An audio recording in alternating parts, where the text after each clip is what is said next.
بسم الله الرحمن الرحيم الحمد لله رب العالمين والصلاة والسلام على أنبياء الله جميعا وعلى سيدهم وخاتمهم حبيب إله العالمين أبي القاسم المصطفى محمد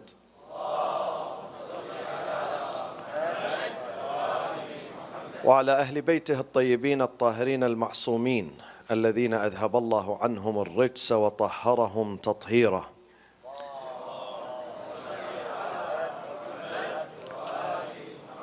السلام عليك يا أبا عبد الله، السلام عليك يا ابن رسول الله، وعلى الأرواح التي حلت بفنائك وأناخت برحلك.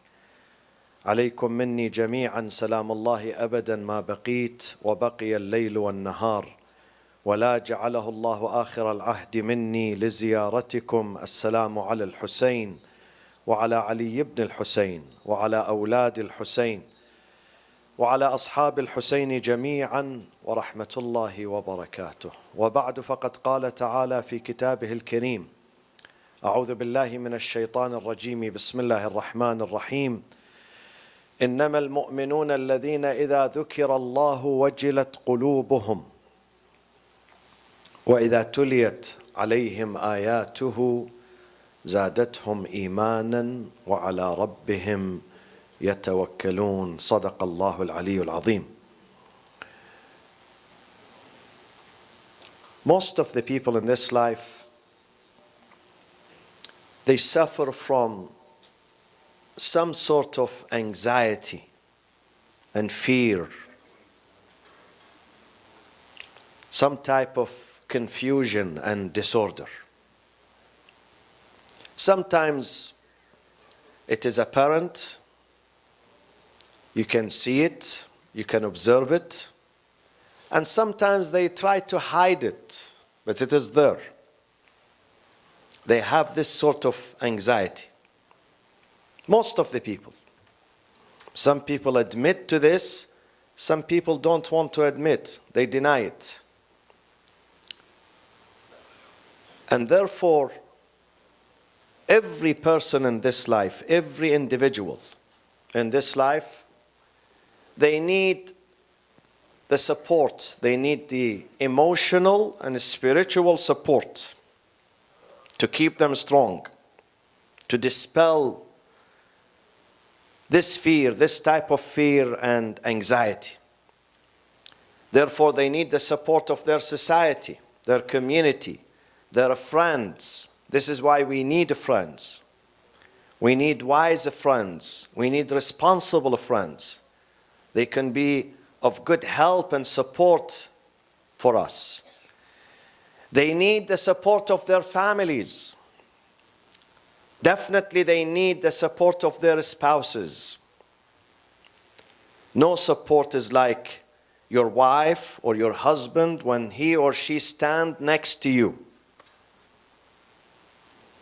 This is why when Allah speaks about marriage, He says marriage, it's not about sleeping together or eating together or vacationing together. It's about moral support. It's about spiritual support. خَلَقَ لَكُم مِّنْ أَنفُسِكُمْ أَزْوَاجًا لِتَسْكُنُوا. So you may find with your spouse, with your husband, with your wife, you are supposed to find rest and peace and emotional shelter. لِتَسْكُنُوا. Second, stability.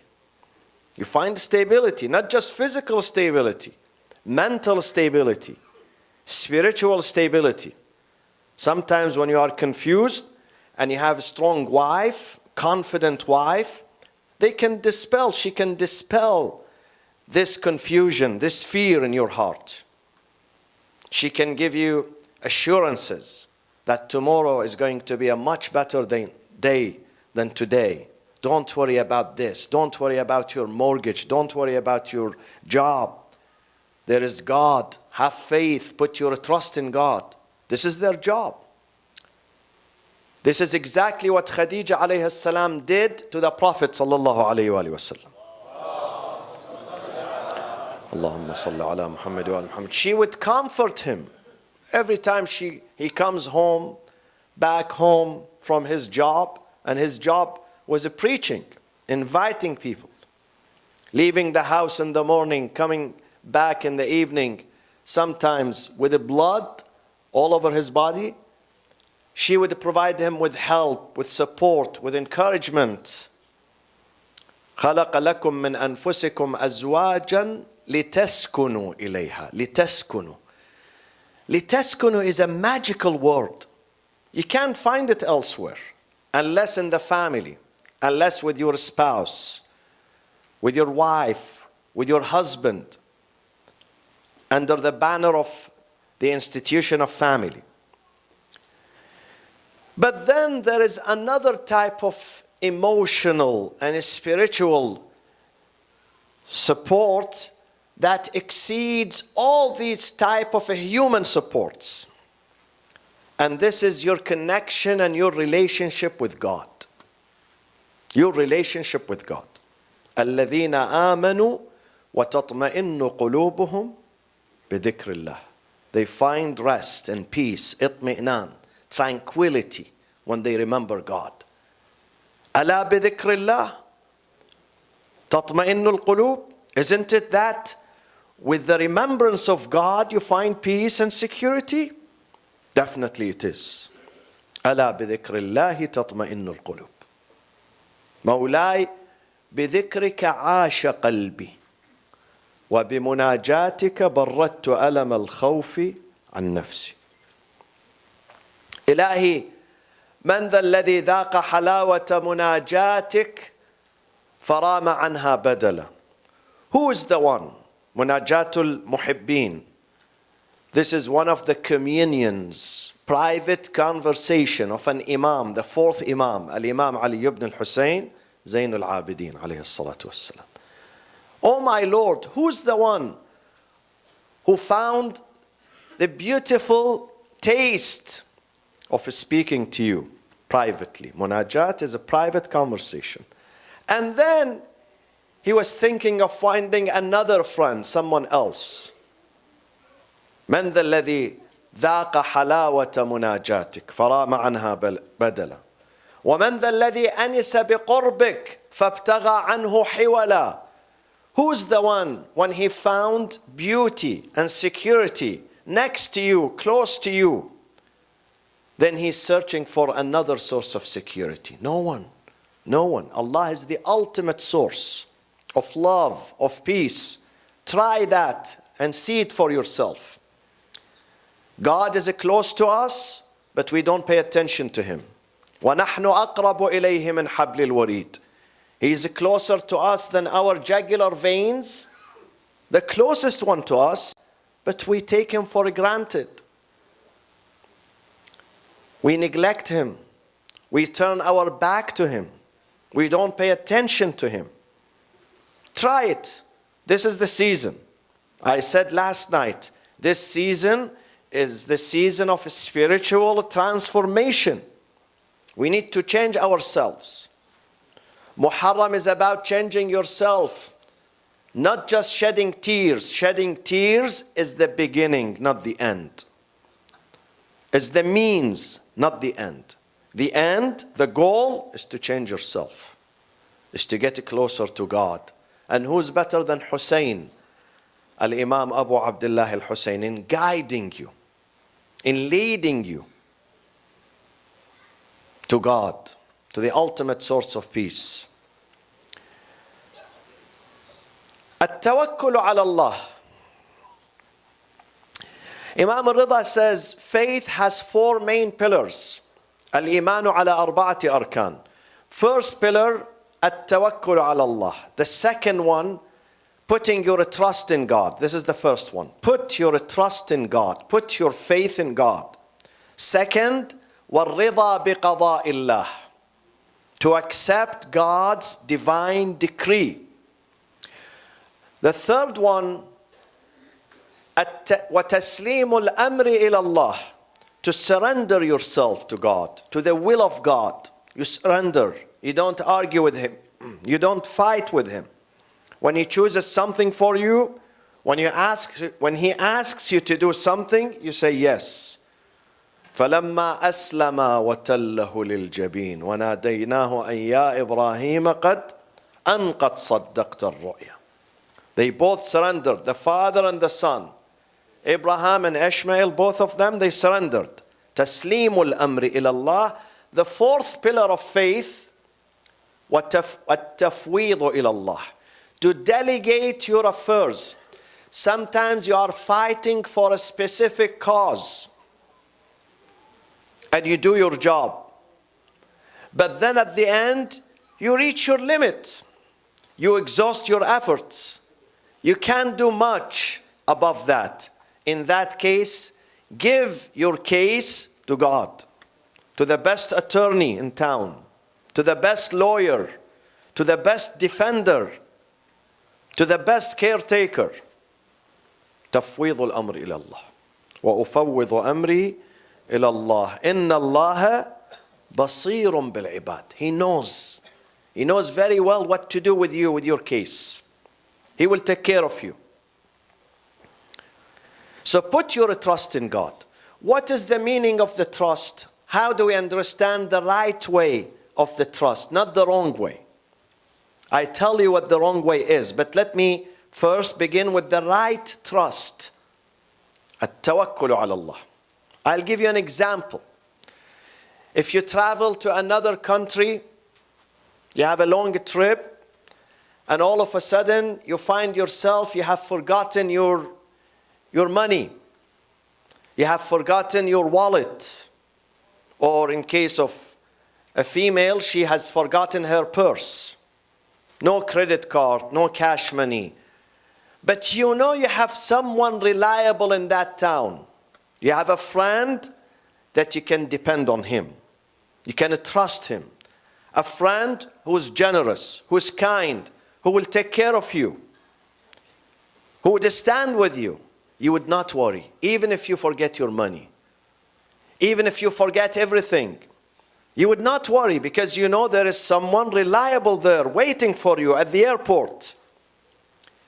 You will be in good hands, no worries, even if you don't have a penny with you. This man is generous, this man is kind, this man is thoughtful. He's going to take care of you. So you put your trust in him.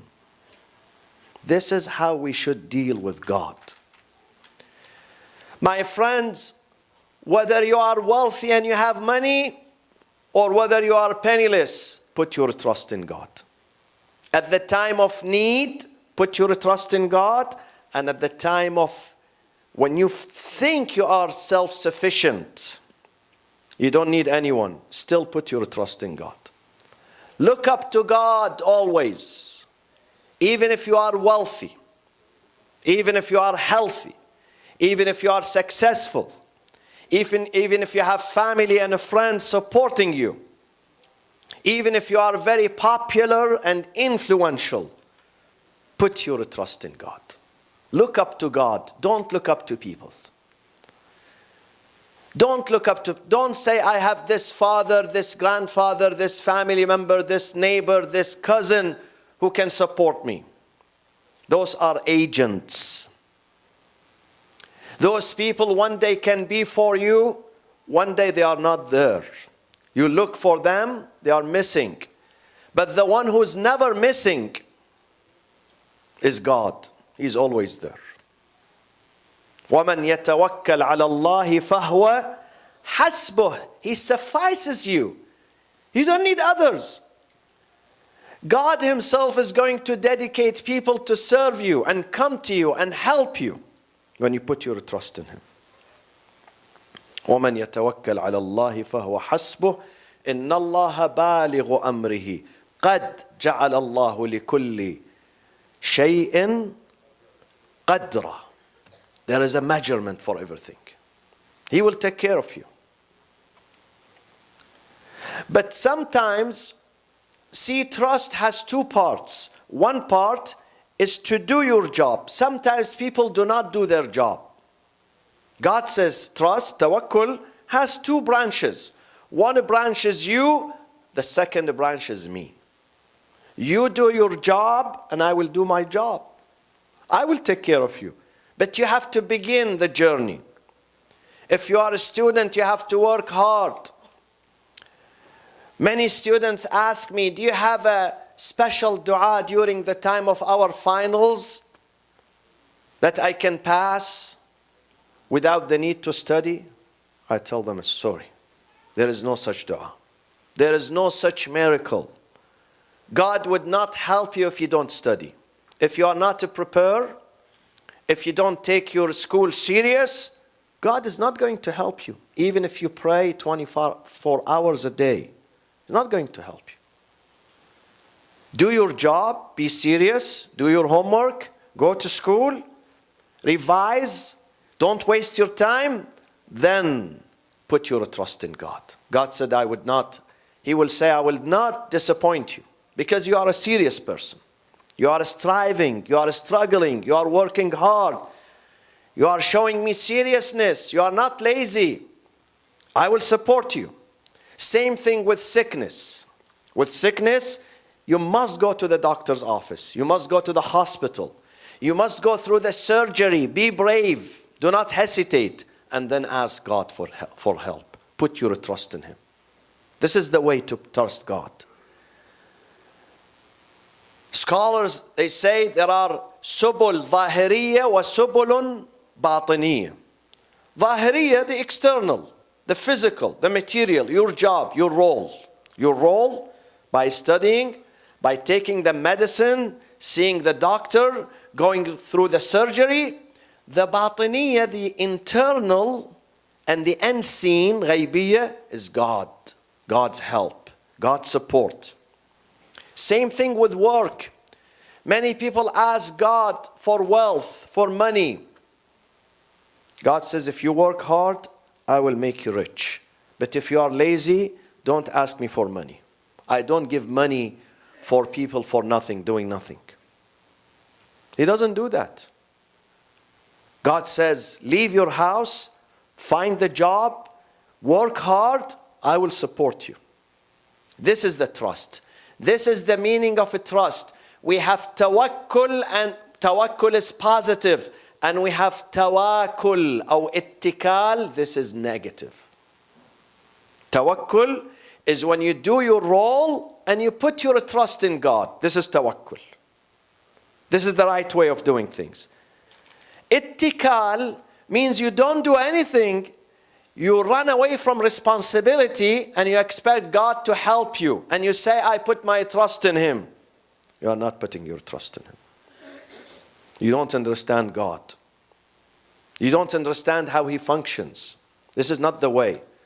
Because God Himself says, He says in this life, if you don't work, you don't gain. وَأَنْ لَيْسَ لِلْإِنسَانِ إِلَّا مَا سَعَى وَأَنَّ سَعْيَهُ سَوْفَ يُرَى.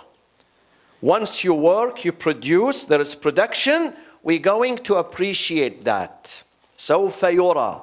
We will thank you for that. We will be grateful to you. We will assist you. We will help you. وَأَنَّ سَعْيَهُ سَوْفَ يُرَى ثُمَّ يُجْزَاهُ الْجَزَاءَ. We will give you the full reward. Al-awfa, the biggest reward. When you take life serious, when you work hard, when you do your job, God is going to do His job too. God is not going to disappoint you. But if you don't do your job, the problem with the Muslim community is that they expect God to serve them and help them in return for nothing. In return for being lazy. For being dependent on Him but without doing anything. Expecting Him to help without they helping Him. Imam Hussein alayhi salam started his journey by tawakkul. Allahumma anta thiqati fi kulli karb. See, this is what he speaks. This is how he speaks to God. Anta thiqati fi kulli karb wa raja'i fi kulli shiddah wa anta li fi kulli amrin nazala bi thiqatun wa udda. I put my trust and my faith, my complete faith, but then yet I go to the battlefield. I'm taking my kids, my brothers, my nephews, my family, my daughters. They are in the battlefield. He didn't stay at home said, God, I need help. Help me. I need to be victorious. But I'm staying, relaxing in my home. He didn't say that. He said it while he's in the middle of the battlefield. I'll conclude with a story. Someone was in a boat in the ocean, and the boat capsizes, and the man was about to drown, but he had to struggle. He decided that I have to survive. He was swimming hard until he reached an island, a remote island. Nobody lives in that island, in the middle of nowhere. He reached the island. There are no humans, nobody there. He has no radio to contact anyone. So he survived on some vegetables in the island. And once in a while he will hunt an animal and he will barbecue the animal and he will eat it. He built for himself a small shelter, a hut made of grass. And he would spend the night there to protect himself. One day while he was cooking the food, there was a fire next to his hut. All of a sudden the hut caught fire and the hut was burnt completely. There was a thick smoke going in the air. The man was crying. He was disappointed. He found himself being helpless. In the evening, he had to sleep in the open. He turned to God. He said, God, from this dunya, I had only this small shelter. This small shelter to protect me. I have nothing. I lost everything. I am alone in this island. The only thing that protected me was this small shelter. And now this shelter is gone. I don't have something to protect me. But then he said, God, I know you are there. I know you hear me. I know you see me. I know you know about me. Nobody knows. People do not know about me here, but you know about me. So I put my trust in you, and I call upon you to help me. And he slept. He cried, and then he slept. In the morning, he finds people coming to the island. There is a boat, and there are people searching. He woke up. They saw him. He asked them, why you are here? They said, because we saw the smoke coming out of this island. We were in a ship. The ship was passing by this island. We saw the smoke. We realized that there is someone asking for help. We came this morning to help you. Imagine the hut that he had, the small shelter. God wanted this small shelter to burn, to be the cause of the survival of this man. Put your trust in God. Sometimes you lose something. You think you are losing, but you are not losing. In fact, you are gaining. God wants to help you. Sometimes you lose your car, you think you lost, but God is protecting you from a bigger accident, from a bigger tragedy. Sometimes even if you lose your house, God says, I have saved something bigger for you, don't worry. Sometimes you lose this opportunity.